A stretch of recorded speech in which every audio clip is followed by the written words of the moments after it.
കാട്ടുപന്നികൾ കൃഷി നശിപ്പിക്കുന്നത് ചെങ്ങാലിക്കോടൻ നേന്ത്രവാഴ കർഷകരെ ദുരിതത്തിലാക്കുന്നു.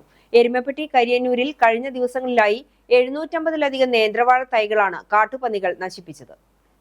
സുരേഷ്, വിജയൻ, അബ്ദുൾ റഹ്മാൻ, നാരായണൻ നായർ, അശോകൻ, അനന്തൻ, വേലായുധൻ, ദിനേശ് എന്നിവരുടെ നേന്ത്രവാഴകളാണ് നശിപ്പിച്ചിട്ടുള്ളത്.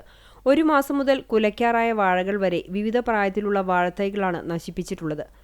തണ്ടു കുത്തിമറിച്ച് കിഴങ്ങിന്റെ ഭാഗത്തെ ദ്രാവകം കുടിക്കുന്നതാണ് കാട്ടുപന്നികളുടെ രീതി. കുത്തിമറിച്ചിടാൻ ശ്രമം നടത്തിയ വാഴകളും പിന്നീട് നശിക്കുന്നതും വലിയ നഷ്ടമുണ്ടാക്കും.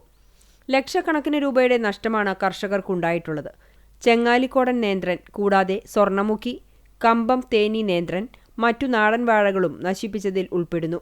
കൃഷിഭവനിൽ നിന്നും നിർദ്ദേശിച്ചതനുസരിച്ച് കൃഷിയിടത്തിനു ചുറ്റും കുപ്പികളിൽ വിവിധ ലായനികൾ കെട്ടിയിടുകയും വേലിക്കമ്പി 3 നിരയായി കെട്ടി സുരക്ഷിതമാക്കുകയും ചെയ്തിട്ടുണ്ടെങ്കിലും കാട്ടുപന്നികൾ ഇവയെല്ലാം മറികടക്കുകയാണ്.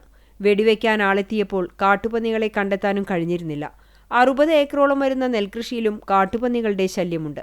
എരുമപ്പെട്ടി ചെങ്ങാലിക്കോടൻ ബനാന ഗ്രോവേഴ്സ് അസോസിയേഷന് 2016-ൽ ദേശീയ പ്ലാന്റ് ജിനോം സേവിയർ കമ്മ്യൂണിറ്റി പുരസ്കാരവും ലഭിച്ചിരുന്നു. കാട്ടുപന്നികളിൽ നിന്നും കൃഷിയെ രക്ഷിക്കാൻ അടിയന്തര നടപടിയെടുത്തില്ലെങ്കിൽ കൃഷി അവസാനിപ്പിക്കുകയേ വഴിയുള്ളൂ എന്നാണ് കർഷകർ പറയുന്നത്.